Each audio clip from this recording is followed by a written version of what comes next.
for the first time, we are integrating at a rapid speed into the fabric of our society technological breakthroughs and scientific innovations. And they're integrating really fast. Think about this. By 2003, all of humanity had created about 5 exabytes of data, which is about 5 billion gigabytes of data, a lot of data, by the year 2003. In the year 2010, we created that much data in 2 days. 2 days. And by the end of this year, humanity will produce that much data within 10 minutes. It's pretty damn amazing. The speed of business is faster than it ever was. And wealth creation and opportunities to create wealth on our planet have never been at this level.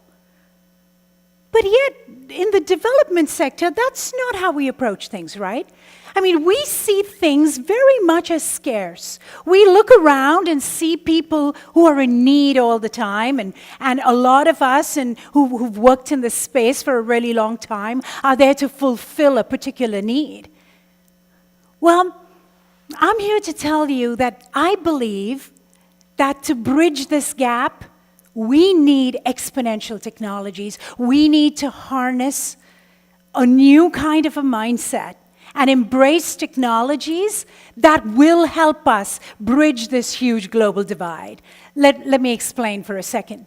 So what's an exponential technology?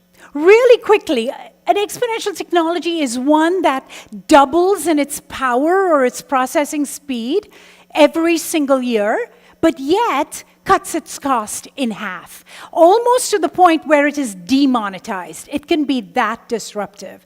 These are some of the technologies you might have heard about, right? Artificial intelligence, the Internet of Everything, augmented reality, blockchain, etc. And you may be going, how does that fit into my development world? But it does. These particular technologies, these exponentials as we call them, have the ability to disrupt the balance of power. They're usually wildly controversial, but they have tremendous potential for impact. If you think about land titling, and you think about the use of blockchain, have you guys heard about blockchain? Are you incorporating blockchain technologies? So basically the blockchain is a universally shared public ledger. And this is a tamper-proof ledger because information is built one block at a time, and is sequentially stored, and it can never, ever be erased. It can never go away. Now you don't need third-party verification. Now you don't need government. You don't need banks to verify. Peer-to-peer verification can happen. Not only is this great and transformative and disruptive for finance, but where the leapfrogs will really happen are when we start talking about land title. The leapfrogs are going to happen when we start transferring energy on the blockchain. How many of you work in malaria or any other disease? Okay. All right, so you know, everybody knows the scary numbers, you know, mosquito-borne diseases, etc. Well, how many of you have heard of CRISPR-Cas9? CRISPR-Cas9 is an amazing gene editing technology that we just discovered. And CRISPR-Cas9 allows us, in molecular biology, to go in and edit certain genes. Imagine if we could have controlled swarms of mosquitoes in the most malaria-borne regions whose genes are edited so that they don't carry malaria anymore. A whole different way around the problem. Controversial? Absolutely yes. I mean, this is what exponential technologies do. They shake you. You must question them. But again, that doesn't mean we disregard them. We can still adopt them, and we can still use our ethical lenses and use the science to make sure that we're doing it right. But how do we really adopt these particular technologies? How do you fit them into your lives today? I'm going to give you 5 quick ideas of what you can do. First of all, you need to shift your perspective from local and linear thinking to global and exponential thinking. Let me explain. So this is a picture of the Rift Valley in Africa. I worked there, cradle of humanity. Many of you probably worked there as well. Cradle of humanity, this way, where humans first ventured out into the world. 50,000 years ago, 50,000 years ago was the last time our brains and our bodies had an upgrade. We haven't had a reboot in 50,000 years. The biology you see here today and live with every day, that's how old it is. We are programmed to think local, and we're programmed to think very, very linear. That's how we survived in the wild, right? But that's not the world we live in today, is it? How many people did your grandparents know? On average, about 150 to 200, no matter where in the world you are. How many people will you know in your lifetime? Whose name you will come across as you read something, an important bit of information, a paper that you might read. People you may meet at a conference. Probably thousands. We don't live local, and so it's no point thinking linear anymore. We must start thinking more global, but we must start thinking more exponentially as well. We're just living in faster times. The other thing that you can do in your organization is take a moonshot.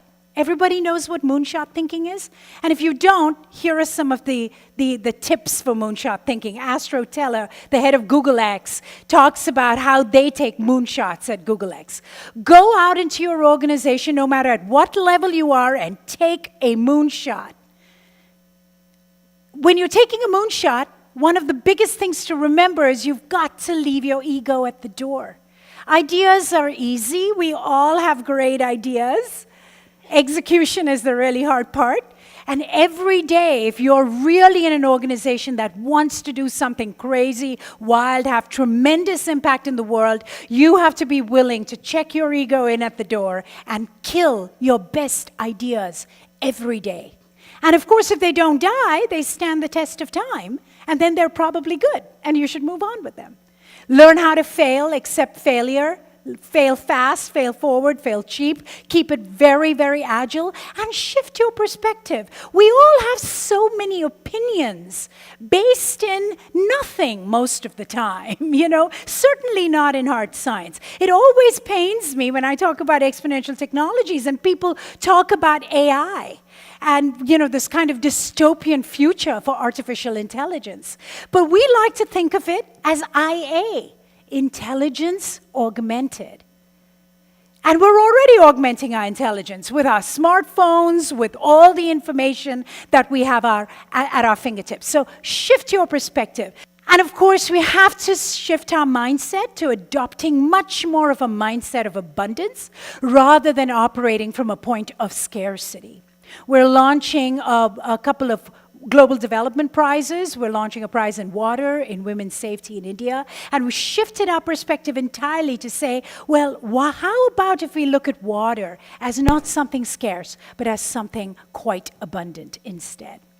And last of all, you all know this, put people in the center of everything you do. Adapt, adopt. Find your own sweet spot in your organization with these kind of technologies. We really believe that a day before something is a breakthrough, it's still a crazy idea. Think about that for a second. All the critics are going to say no. All the experts are going to tell you it can't be done. And then it happens, and the world has changed forever.